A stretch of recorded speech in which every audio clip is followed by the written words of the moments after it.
Hello everyone, welcome to the Walk the Talk show. Today we are discussing on the topic rich people should pay more tax on consumer goods. For this topic, I'd like to welcome Mrs. Zanvi, who is a renowned lawyer as well.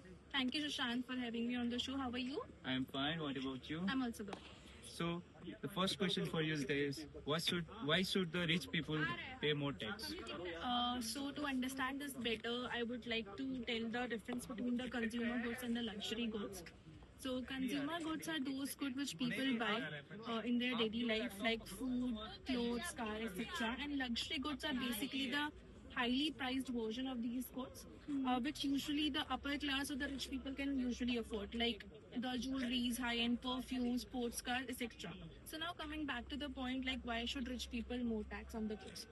I believe the rich people should pay more tax on the goods because they have the spending, uh, higher spendings authority, and it's a simple rule: the people who should like earn more should pay back more to the societies as Yes. well.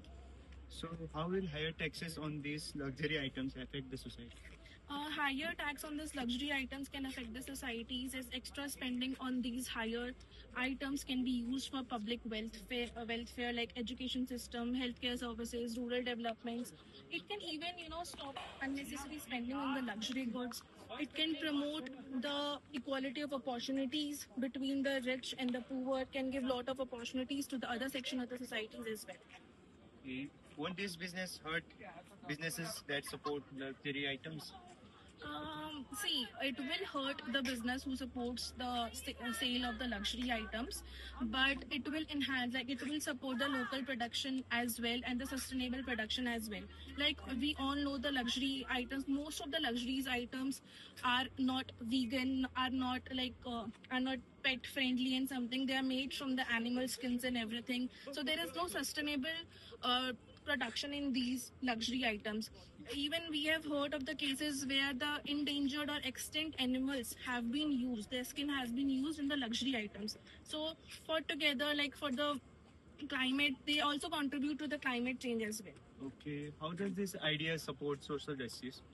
This idea supports like social justice, and it will shorten the gap, it will shorten the wealth gap, and the people who earn more should give back more to the society. I strongly believe to this point.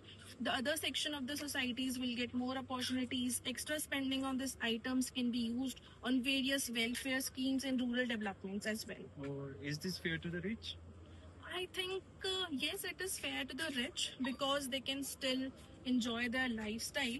Their lifestyle is not harming as of now. The rich will pay more tax on those goods, like on the luxury items only, not on the daily to daily base items. So nothing much more will be impacted on those. And will it hurt to the poor or middle class people? I don't think so. It will hurt the poor or the middle class people as long as the taxes are only on the luxury good and not on the consumer goods. Like I said, moreover, the poor people can hardly afford the luxury items, so they are not affected at all. Only the rich will get affected. And what message do you want to give to the people who disagree? The people who disagree, I would like to give this message that paying more tax is not a punishment. It's a responsibility. It's a responsibility to give back to the society. Like we have certain responsibilities toward the sections of societies as well when we have a greater power in the society. So more importantly, I would conclude that it will like shorten the gap, it will shorten the wealth gap between the people, and it will promote economic development as well. Okay. So I like to conclude this Walk the Talk show. Thank you, Ms. Anji. Thank you, Shashank.